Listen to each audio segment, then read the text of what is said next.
कल्पना कीजिए, एक ऐसी दुनिया जहां आवाज ही ना हो, ना दोस्तों की हंसी की आवाज, ना भौरों की गूंज, ना ही आपके पसंदीदा गाने। हमारे कान हमें एक ऐसी दुनिया में ले जाते हैं जो कंपन से गूंज रही है। ये हमारे निजी माइक्रोफोन हैं जो पास और दूर की आवाजों को पकड़ते हैं। अपने पसंदीदा गाने के बारे में सोचो। जब आप इसे सुनते हैं तो आप वास्तव में हवा में यात्रा करने वाले कंपन का अनुभव कर रहे होते हैं, जिसे आपके अद्भुत कान पकड़ते हैं और अनुवाद करते हैं। कान केवल ध्वनि रिसीवर से कहीं अधिक हैं। वे आकर्षक कार्यों वाले जटिल अंग हैं। जब हम जागते हैं, उस पल से लेकर सोने से पहले की शांत गुंजन तक हमारे कान एक महत्वपूर्ण भूमिका निभाते हैं। वे हमें संतुलित रहने, अपने परिवेश को नेविगेट करने और दुनिया के साथ संवाद करने में मदद करते हैं। तो चलिए मानव कान की अविश्वसनीय दुनिया की यात्रा करते हैं। मानव कान को 3 भागों में बांटा गया है: बाहरी कान, मध्य कान और आंतरिक कान। सबसे पहले हमारे पास बाहरी कान है, वह भाग जिसे हम देखते हैं। यह एक फनल की तरह है जिसे ध्वनि तरंगों को इकट्ठा करने के लिए कुशलतापूर्वक डिजाइन किया गया है। बाहरी कान ध्वनि को कर्ण नलिका में पहुंचाता है, एक सुरंग जो मध्य कान तक जाती है। कर्ण नलिका के अंत में कर्णपटल होता है, एक पतली झिल्ली जो ध्वनि तरंगों के टकराने पर कंपन करती है। कर्णपटल एक ढोलकिया की तरह काम करता है, ध्वनि की लय प्राप्त करता है और उसे आगे भेजता है। कर्णपटल के पीछे मध्य कण होता है, एक छोटा वायु से भरा कक्ष। यहाँ हम ऑसिकल्स से मिलते हैं, मानव शरीर की 3 सबसे छोटी हड्डियां। ये हड्डियां मैलियस हथौड़ा, इनकस निहाई और स्टेप्स रिक्रक कर्णपटल से आंतरिक कान तक कंपन को बढ़ाती हैं और संचारित करती हैं। अंत में हम आंतरिक कान तक पहुंचते हैं, जो सबसे जटिल हिस्सा है। इस क्षेत्र में कॉक्लिया होता है, एक सर्पिल के आकार का तरल पदार्थ से भरा अंग। कॉक्लिया हमारा ध्वनि अनुवादक है, जो कंपन को विद्युत संकेतों में परिवर्तित करता है, जिसकी व्याख्या हमारा मस्तिष्क ध्वनि के रूप में करता है। आइए ध्वनि की अविश्वसनीय यात्रा का अनुसरण करते हैं, क्योंकि यह हमारे कानों में प्रवेश करती है। ताली बजाने की कल्पना करो।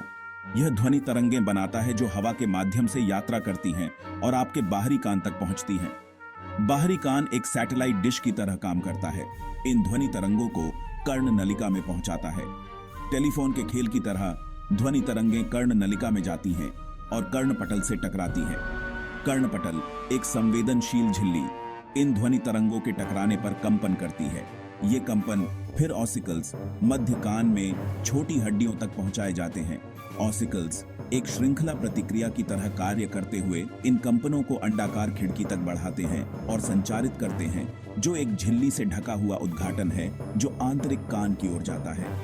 अंडाकार खिड़की के कंपन कॉक्लिया के अंदर तरल पदार्थ में तरंगे बनाते हैं। कॉक्लिया के भीतर छोटी बाल कोशिकाएं इन तरंगों की लय में नृत्य करती हैं। ये बाल कोशिकाएं छोटे माइक्रोफोन की तरह हैं, जो यांत्रिक कंपन को विद्युत संकेतों में बदल देती हैं। फिर इन संकेतों को श्रवण तंत्रिका के माध्यम से मस्तिष्क तक भेजा जाता है। अंत में मस्तिष्क इन विद्युत संकेतों की ध्वनि के रूप में व्याख्या करता है, जिससे आप ताली सुन पाते हैं। अद्भुत है ना? भाग 4, कान, संतुलन के गुमनाम हीरो। क्या आप जानते हैं कि हमारे कान सुनने के अलावा और भी बहुत कुछ करते हैं? वे हमारे संतुलन की भावना के लिए भी जिम्मेदार हैं। आंतरिक कान में गहराई में छिपा हुआ कॉक्लिया के पास 3 छोटे तरल पदार्थ से भरे लूप होते हैं, जिन्हें अर्धवृत्ताकार नहरें कहा जाता है। ये नहरें हमारे आंतरिक जायरोस्कोप हैं, जो हमें सीधे और संतुलित रहने में मदद करती हैं। प्रत्येक अर्धवृत्ताकार नहर के अंदर छोटी बाल कोशिकाएं होती हैं। जैसे ही हम अपना सिर हिलाते हैं, इन नहरों के अंदर का तरल पदार्थ इधर उधर घूमता है, जिससे बाल कोशिकाएं मुड़ जाती हैं। ये झुकने वाली बाल कोशिकाएं हमारे मस्तिष्क को हमारे सिर की स्थिति और गति के बारे में संकेत भेजती हैं। फिर मस्तिष्क इस जानकारी का उपयोग हमारे संतुलन को बनाए रखने में मदद करने के लिए करता है, चाहे हम चल रहे हों, दौड़ रहे हों या खड़े हों। तो अगली बार जब आप नाच रहे हों या बाइक चला रहे हों, तो आपको संतुलित और समन्वित रखने के लिए अपने कानों को धन्यवाद देना याद रखें। भाग 5, कान के बारे में मजेदार तथ्य और मिथक। आइए अपने कानों के बारे में कुछ मजेदार तथ्यों को उजागर करें और आम मिथकों को दूर करें। क्या आप जानते हैं कि कान का मैल, जबकि सबसे आकर्षक पदार्थ नहीं है, वास्तव में हमारे कानों की रक्षा करने में मदद करता है। यह गंदगी और मलबे को फंसाता है, उन्हें कर्णपटल तक पहुंचने से रोकता है। यहाँ एक मिथक है। आम धारणा के विपरीत अपने कानों को साफ करने के लिए कॉटन स्वैब का उपयोग करने से वास्तव में कान का मैल और अंदर जा सकता है, जिससे संभावित रूप से नुकसान हो सकता है। एक और दिलचस्प तथ्य यह है कि हमारे कान कभी भी सुनना बंद नहीं करते, तब भी जब हम सो रहे होते हैं। हमारा दिमाग बस ज्यादातर आवाजों को नजरअंदाज करना चुनता है। क्या आपने कभी यह मिथक सुना है कि गाजर आपकी आंखों की रोशनी में सुधार करती है? जबकि गाजर आपके लिए अच्छी होती है, वे जादुई रूप से आपकी सुनने की क्षमता में सुधार नहीं करती हैं। इस मिथक की उत्पत्ति द्वितीय विश्व युद्ध के दौरान लोगों को अधिक सब्जियां खाने के लिए प्रोत्साहित करने के तरीके के रूप में हुई थी। भाग 6। अपने श्रवण सुपर हीरो की देखभाल। हमारे कान अथक परिश्रम करते हैं, इसलिए उनकी देखभाल करना आवश्यक है। जैसे हम अपने दांत ब्रश करते हैं और अपने हाथ धोते हैं, वैसे ही हमारे कानों को भी शांति की आवश्यकता होती है। सबसे महत्वपूर्ण चीजों में से एक जो हम कर सकते हैं वह है अपने कानों को तेज आवाज से बचाना।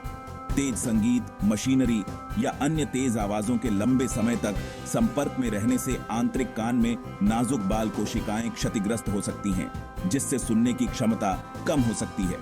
तेज वातावरण में जाने पर ईयर प्लग या शोर रद्द करने वाले हेडफोन पहनना मददगार हो सकता है। याद रखें, अगर आपको सुनने के लिए चिल्लाना पड़ता है तो शोर का स्तर बहुत अधिक है। अपने कानों को साफ रखना भी जरूरी है। जैसा कि पहले उल्लेख किया गया है, कॉटन स्वैब के उपयोग से बचें। इसके बजाय अपने बाहरी कानों को वॉश क्लॉथ और गर्म पानी से धीरे से साफ करें। यदि आपको कान में मैल जमा होने का अनुभव होता है तो सुरक्षित तरीके से निकालने के लिए डॉक्टर से सलाह लें। भाग 7। सुनो, कान की जांच का महत्व। जैसे हम नियमित जांच के लिए दंत चिकित्सक के पास जाते हैं, वैसे ही ऑडियोलॉजिस्ट के साथ नियमित जांच का समय निर्धारित करना महत्वपूर्ण है। एक ऑडियोलॉजिस्ट एक स्वास्थ्य सेवा पेशेवर होता है जो सुनने और संतुलन विकारों में विशेषज्ञता रखता है। नियमित रूप से कान की जांच से सुनने की किसी भी समस्या का जल्द पता लगाने में मदद मिल सकती है। जल्दी पता लगने से समय पर हस्तक्षेप और प्रबंधन में मदद मिलती है, जिससे आगे सुनने की क्षमता कम होने और अन्य जटिलताओं को रोका जा सकता है। कान की जांच के दौरान ऑडियोलॉजिस्ट आपके कानों की जांच करेगा और सुनने की क्षमता का परीक्षण करेगा। वे आपसे आपके मेडिकल इतिहास और आपकी सुनवाई के संबंध में आपकी किसी भी चिंता के बारे में पूछेंगे। याद रखें, जीवन भर अच्छी सुनवाई और संतुलन बनाए रखने के लिए हमारे कानों की देखभाल करना आवश्यक है। तो सुनो, अपने कानों की रक्षा करो और नियमित जांच का समय निर्धारित करो।